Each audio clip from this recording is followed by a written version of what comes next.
ജർമ്മനിയിലെ ആദ്യത്തെ Kerala food truck നൂറംബർഗിൽ ഉള്ള കാര്യം നിങ്ങൾക്കറിയാവോ?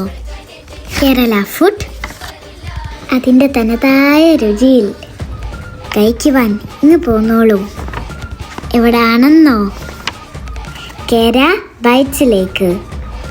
കൂടുതൽ വിവരങ്ങൾക്ക് കേര ബൈറ്റ്സിൻ്റെ വാട്സപ്പ് ഗ്രൂപ്പും ഇൻസ്റ്റാഗ്രാം പേജും ഫോളോ ചെയ്യൂ.